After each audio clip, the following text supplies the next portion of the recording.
La planète tennis va s'arrêter de tourner ce dimanche à Rome. Carlos Alcaraz et Jannik Sinner vont s'affronter pour la plus grande finale de leur rivalité naissante. Un rendez-vous épique qui donnera le ton à quelques jours seulement de Roland-Garros. Plus qu'une finale, Jannik et Carlos chercheront à marquer leur territoire. Alors on espère déjà avoir une grande finale parce qu'on a eu quelques petits pépins physiques du côté de Jannik Sinner. On va en parler un peu plus tard dans cette vidéo. Mais ça y est, on y est.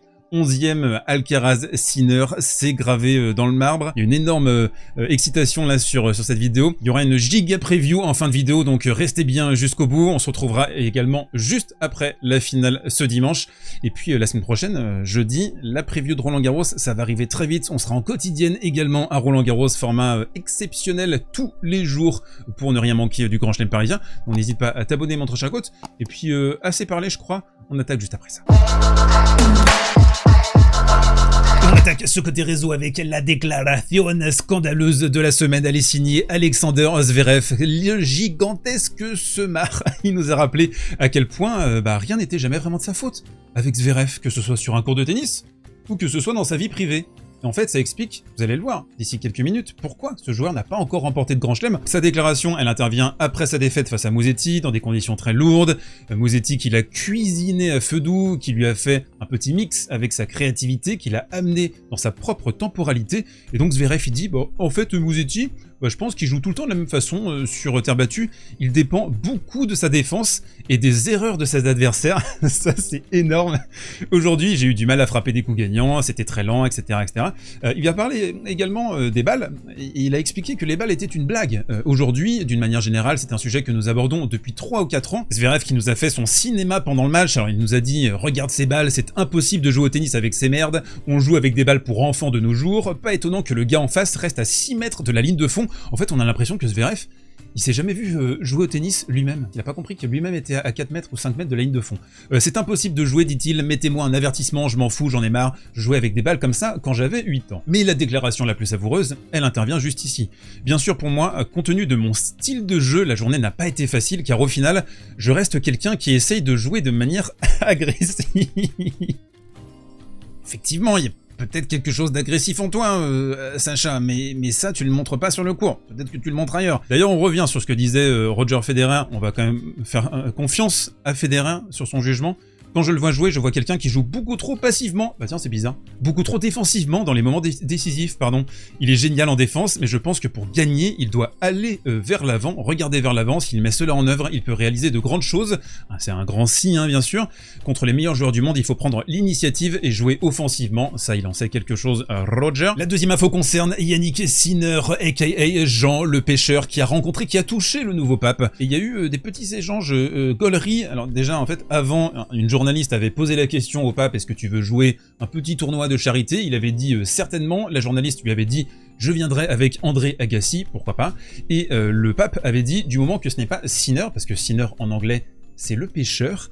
Et à la fin de l'article de l'équipe, d'ailleurs, je vois qu'il y a une mention de 3 mois de suspension pour dopage. Alors, les gars, faut se mettre à jour. C'est pas 3 mois de suspension pour dopage, c'est 3 mois de suspension pour négligence. De la négligence, il n'y en a pas eu pour Carlos Alcaraz, qui s'est qualifié en finale cet après-midi contre Lorenzo Musetti. On va revenir, je vous fais un petit package, quart de finale, demi-finale en vitesse pour comprendre un petit peu ce qui s'est passé. D'abord, le quart contre Draper, on a vu la différence de mouvement, de mobilité, de jeu de jambes entre les deux hommes, avec un Draper qui a beaucoup pataugé, qui utilise énormément d'énergie pour faire les transitions, les reprises d'appui. Carlitos qui va nous faire du Alcaraz dans le premier set avec un break d'abord pour Draper qui va réussir à asseoir sa puissance nonobstant. Et en face, ici, vous voyez Carlitos qui va aller envoyer une petite banane flambée sur le contre, débreaké dans la foulée. Et en fait, ce qu'on a vu sur ce match, et attention, hein, on le découvre pas, c'est que Carlos Alcaraz est un joueur de coup de rein créatif, quelqu'un qui va perdre sa concentration de temps en temps, qui va baisser, qui va fléchir, qui va beaucoup donner, qui va beaucoup offrir, mais à côté de ça, parfois de grandes réactions. Ici, on va avoir une petite amortie en 1-2, et il a beaucoup utilisé ça contre Draper, qui ici, vous voyez la course un petit peu arquée, elle va être très difficile vu son gabarit. Dans le deuxième set, Alcaraz qui va être franchement ballotté, c'est un match compliqué à ce moment-là pour lui, il va sauver cette balle de break de Draper avec un ace extérieur, le tout premier de la rencontre. Nouvelle opportunité pour Draper, juste quelques instants après, magnifiquement bien déjoué de la part d'Alcaraz qui va faire un +1 coup droit, qui va se retrouver au filet et qui va utiliser sa petite mimine deliciosa pour maintenir cette petite volée très basse. Alcaraz qui va s'imposer 2x4 dans cette partie, de la belle ouvrage si je peux me permettre, et qui va donc réaliser le break dans ce 9e jeu avec un schéma tactique qui a très bien fonctionné. C'était la fixation béton dans cette diagonale, et dès qu'on a une petite ouverture ici, vous voyez, on a un Jack Draper qui est un petit peu désaxé côté droit, on s'engouffre dans la brèche, et on a eu des accélérations, et même en fait, si je peux me permettre, quelques petites merguez enflammées. Ce n'était pas Lorenzo Musetti sur le court cet après-midi, c'était Lorenzo Febbriletti, une performance désastreuse de la part de l'Italien qui a connu quelques petits moments de redoux, mais globalement, quelle tension, quelle fébrilité pour Lorenzo qui nous avait pourtant enchanté en quart de finale face à Zverev, sans en faire des tonnes non plus, mais grâce à sa position avancée derrière la deuxième balle de son adversaire. Alcaraz qui va réaliser le break, et Musetti est simplement à 27% derrière sa deuxième sur l'ensemble de la rencontre. 3 balles de débreak immédiate pour Lorenzo Musetti, petit fléchissement habituel pour Carlos Alcaraz, déconcentration, et là malheureusement pour la musette qui a 2 belles occasions derrière la deuxième d'Alcaraz de prendre l'échange à son compte et qui va caviarder de retour, c'est interdit. Malheureusement pour l'intérêt sportif, beaucoup de vent, des faux rebonds aussi, bien entendu, on est à Rome, 28 fautes directes sur le premier set, mais attention, vous allez voir sur la fin du match, on a eu un arrosage automatique de la part des deux hommes. Là il y a un smash qui est pas forcément trop difficile, ça s'échappe dans le couloir. 6-3 dans ce premier set, et on se dit à ce moment-là, c'est pas très cher payé en fait pour Musetti qui aurait dû prendre 6-1 voire 6-2. Alcaraz qui l'a relancé, qui l'a remis en selle, alors pas ici dans cette position, avec une magnifique contre-amortie si bien touchée. Face à ce niveau apocalyptique et cette tension qui l'a gangréné, Musetti qui a craqué, qui a fracassé une raquette. On se retrouve au début de la deuxième manche, et là, moi perso, je suis devant mon écran, j'ai un instinct, je pense qu'Alcaraz va se faire breaker, c'est obligatoire, c'est le gars qui adore troller, c'est trop facile pour lui, il aime pas les matchs en mode facile, il aime passer en mode difficile, et donc il va décider tout simplement sur le premier jeu d'arroser dans tous les sens, de donner. Cette bouillie de tennis va continuer avec un débreak immédiat de la part de Carlitos. Ici, vous voyez Musetti mal placé, et ça a été une thématique globalement sur l'ensemble de la partie. Alors attention, il y a eu du vent, les faux rebonds bien sûr, les deux joueurs étaient concernés par ça, il y a eu beaucoup de fautes directes, en partie à cause de ces conditions difficiles, mais ici, il part vers l'arrière, il est beaucoup trop raide, et forcément, ça s'échappe en longueur. Des cours à Rome qui ont été cette année, et en fait ça fait des années et des années, ça fait des décennies que c'est comme ça à Rome, immonde. On a eu des faux rebonds, en fait c'est même pas des faux rebonds, c'est des rebonds comme ça, là. Donc on a Alcaraz qui s'attend à frapper un coup droit au niveau de la ligne d'épaule, et qui en fait a une espèce d'énorme boucle à faire comme ça. Alors c'était pas aussi caricatural que l'action entre Zheng et Sabalenka, mais pas loin. On progresse dans la deuxième manche, et on se dit devant notre écran que Alcaraz peut revenir un petit peu quand il le veut, un petit peu à n'importe quel moment, et ça va être dans le 8e jeu de ce deuxième set, avec ici une très belle exploitation de la deuxième balle de Musetti, et c'est Carlitos qui va s'imposer en 2-7 dans un contrôle relatif, pas un très grand match de sa part. Alors après, parfois on dit il n'arrive pas à remporter ses matchs en winning ugly, là il y parvient, ça fait quand même pas mal de winning ugly pour Carlitos depuis le début de la saison, à Rotterdam, à Monte-Carlo, là il est encore en finale de Rome, pas en déployant son meilleur tennis. Il y avait quand même de très bonnes phases, je trouve, contre Draper, qui était certainement l'un de ses meilleurs matchs sur terre battue, contre Fils également à Barcelone. Il avait très très bien joué. Là ça passe, mais quand même, quand on regarde les stats, 80 fautes directes à 2 sur 2 sets, 29 coups gagnants entre les deux hommes. Carlos Alcaraz affrontera donc Yannick Sinner en finale de Rome. On va passer assez rapidement sur sa victoire contre Casper Ruud, qui a été terrifiante. Je pense que ce que Yannick Sinner a proposé sur ce quart de finale contre Casper Ruud, c'est un tennis qui est proche de la perfection. Il a joué peut-être à 95% de ses capacités, il y a eu un léger fléchissement, c'est comme dur de le dire comme ça, où il lâche un jeu, où il donne un jeu, on va dire, même presque, pour pas mettre 2 bulles à Casper Ruud, 2 fois finaliste à Roland Garros. Il l'a tétanisé, il l'a explosé avec sa longueur de balle, avec son asphyxie. Casper Ruud ne pouvait rien faire ici, premier point du match, il passe sous la balle en revers, tu sais qu'il va passer à une très très mauvaise soirée. Ça a été un match lunaire, une performance d'un autre monde, avec de l'impact, de la longueur, un soupçon de créativité, une espèce de volume absolument énorme sur lequel Casper Ruud ne pouvait rien faire. Il a dit ensuite après Casper, j'étais presque en train de rigoler, impossible de faire quoi que ce soit. Il a dit c'est un niveau supérieur son histoire. Yannick Sinner, là j'en parle, j'ai des frissons rien que de repenser à cette rencontre. Et puis, et c'est ça la magie du tennis, on s'est retrouvé dans un scénario complètement inversé au tout début de la partie entre Sinner et Paul. Sinner qui s'empale sur les slices saucissonnés de Paul, qui l'agresse sur les retours de service, qui l'écartèle également très judicieusement de gauche à droite, énormément de longueur, un énorme impact. Et c'est inimaginable, c'est l'effroi, ce qu'on est en train d'observer là sur ce début de demi-finale, avec un Paul énorme hein, qui vient couper les trajectoires ici. C'est franchement génial. Double break même sur ce début de demi-finale. On est sidéré, 3-0, 4-0, avec Paul, hein, toujours, ses slices bien saucissonnés, avec ses transitions aussi défensives-offensives. Il est indébordable, et on a un Sinner qui joue un peu moins perforant, un peu moins long que contre Rude. Sur le premier set, tenez-vous bien, 2 coups gagnants pour Sinner, 13 fautes directes, et puis si on écoutait le son de sa balle, ça faisait ploc, plic, plac, beaucoup de balles décentrées du côté de Yannick. 6-1 dans le premier set, on est complètement stupéfait, mais on se dit aussi, aïe aïe aïe, attention au moment où Sinner va remettre une petite pièce dans la machine, va être plus agressif, va commencer à bien mouliner au niveau de son footwork, et c'est exactement ce qui va se passer sur le début de la deuxième manche. Ici, regardez-le, il est en lévitation, il met tout son poids, tout son impact pour prendre Paul dans un contre-yep absolument succulent, c'est le break. Et sur le jeu suivant, on se dit qu'on a retrouvé du vintage Sinner, le Sinner post-US Open 2023, avec 2 balles de débreak pour Tommy Paul. Et qu'est-ce qui va nous sortir, le frérot? 2 aces. Pour Sinner, à cet instant, hors de question de laisser couler le momentum, même quand Tommy Paul mène 40-0 sur ce jeu de service, il va y avoir une faute directe, une petite double faute. Et c'est à cet instant que Sinner va s'engouffrer dans la brèche, une petite balle courte, et il va engager ce revers long ligne totalement terrifiant et faire le double break. Paul, tel un boxeur groggy, saoulé de coups, saoulé du percute qui craque sur le début de la troisième manche avec cette pression qui est installée par Sinner, la longueur, l'impact retrouvé. Et là, forcément, hein, t'as un Paul qui dégoupille, double faute, break. Et tandis qu'on s'acheminait vers une victoire plutôt tranquille, à part le premier set pour Sinner, il va y avoir une grosse alerte hein, au niveau de la cuisse droite, l'arrière de la cuisse. Ça va beaucoup gêner Sinner, qui va claudiquer même entre les échanges, qui va beaucoup se toucher au niveau de la cuisse, et qui va même se faire remonter et débreaker. Et ça se passe ici, hein, sur cette palette, Paul qui va lâcher un sublime retour de service, et là vous voyez Sinner qui explose sur son deuxième coup de raquette, avec carrément la raquette plantée dans la terre battue, horrible, de Rome. Mais comme quelques anciens grands champions du passé, on peut penser à Novak Djokovic par exemple, appeler une ambulance, ok, mais pas pour moi, appeler une ambulance pour Tommy Paul.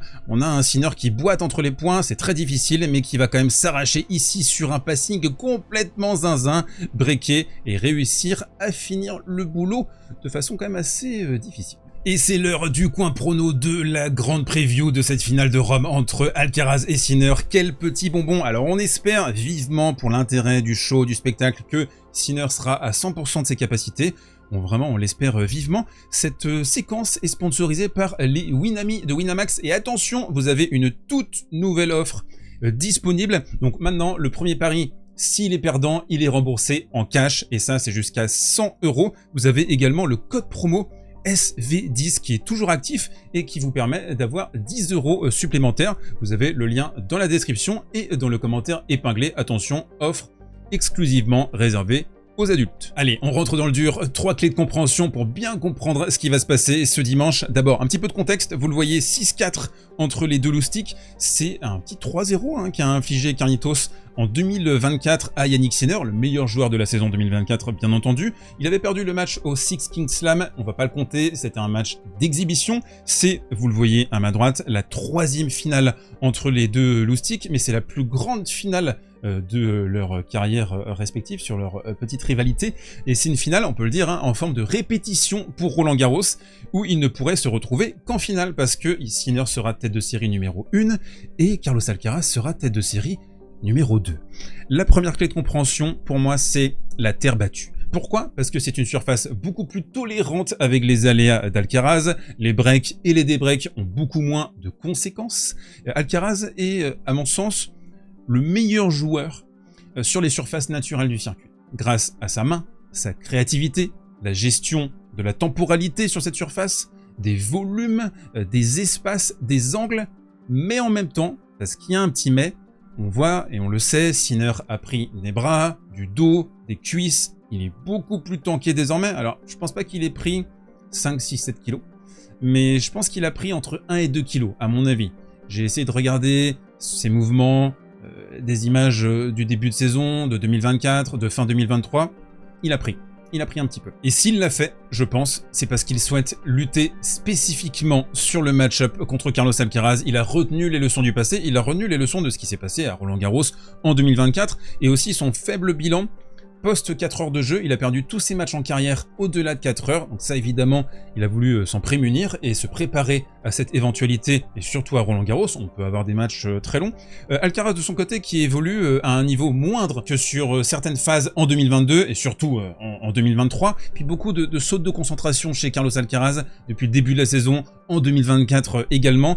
La deuxième clé de compréhension, c'est la machine face au génie disruptif. Sinner a marqué les esprits au fer rouge contre Casper Ruud. Il a rétabli une bonne partie de son aura après 3 mois sans jouer pour cette suspension pour négligence. Alcaraz d'ailleurs en a parlé juste après sa victoire contre Musetti. Il a rappelé, il a dit bon, tout le monde a vu en fait ce qui s'est passé, la démontada, mais tout le monde a vu aussi ce qui s'est passé contre Tommy Paul. Le premier set, l'agressivité de Tommy Paul qui a fait mouche, et également cette petite gêne au niveau de la cuisse. Qu'est-ce qui se passe exactement? Est-ce que ça va être un vrai problème pour dimanche? Ça c'est une énorme question, et ça a un petit peu rebattu les cartes, parce que avant en fait que Sinner dispute sa demi-finale, pour moi il était favori contre Carlos Alcaraz. Maintenant, c'est plus vraiment le cas. Sur les matchs entre les deux hommes, on a souvent une tendance, c'est-à-dire que Sinner évolue tout le temps entre 8,5 sur 10 et 9 sur 10, et on a un Carlos Alcaraz qui va aller entre 6 et 10. Le truc c'est que si Alcaraz est capable de maintenir pendant suffisamment longtemps son niveau max, c'est souvent lui qui s'impose. S'il baisse trop, s'il y a trop de sautes de concentration, trop de sautes de niveau, ou si Sinner arrive à appliquer sa cadence, eh bien à ce moment-là, c'est Sinner qui remporte les parties. L'idée pour Alcaraz sera donc d'appliquer immédiatement une pression sur le +1. Le +1, de toute façon, ce sera la clé. Alcaraz est un joueur de +1 par essence. Il faudra, je pense, essayer d'imiter le plan de Tommy Paul sur le premier set, c'est-à-dire sauter à la gorge de Sinner. Et le troisième point, la troisième clé de compréhension pour moi, c'est le gala et l'histoire. Alcaraz, qui était perturbé ces dernières semaines par l'absence de Sinner, il en a parlé, ça lui a mis la pression, on lui parlait souvent de la place de numéro 1 mondial, des points à gagner, à défendre, bref, ça lui a retourné le cerveau. Il est très content, il l'a dit, il a exprimé, de revoir Sinner sur le circuit. Et puis là, il se joue d'entrée, quoi. Premier tournoi de reprise pour Sinner. On a la finale entre les deux loustiques sur 1000, ça c'est génial. Et du coup, c'est aussi un petit peu la répétition XXL avant Roland-Garros. Comme à l'époque, les Federer-Nadal, les Djokovic-Nadal. On avait ça, c'était vraiment, pour nous, Rome, la finale, on avait un indicateur. C'était le tournoi le plus important avant Roland-Garros. Et là, on renoue un petit peu avec ça, sans vouloir faire injure au Zverev-Jarry de la saison dernière. Et je trouve, à titre perso, que le tennis, là, à l'heure actuelle, il a besoin d'une grande finale.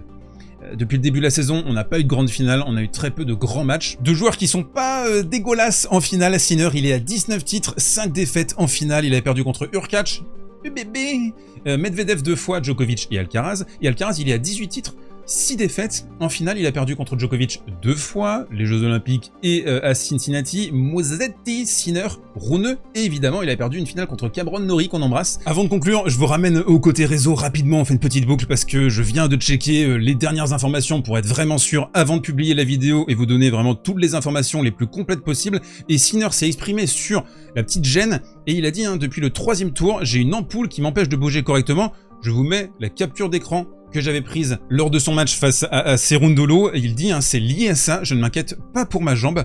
Alors c'est un petit peu bizarre parce que il avait l'air de toucher comme la cuisse, très, très étonnant. Bref, on termine là-dessus. Donnez-moi votre pronostic dans les commentaires et on se retrouve dimanche, mes très chers godes, pour un débrief du coup d'une finale qui devrait bien se passer, parce que si c'est que des ampoules, même si ça peut être chiant, c'est pas une blessure musculaire.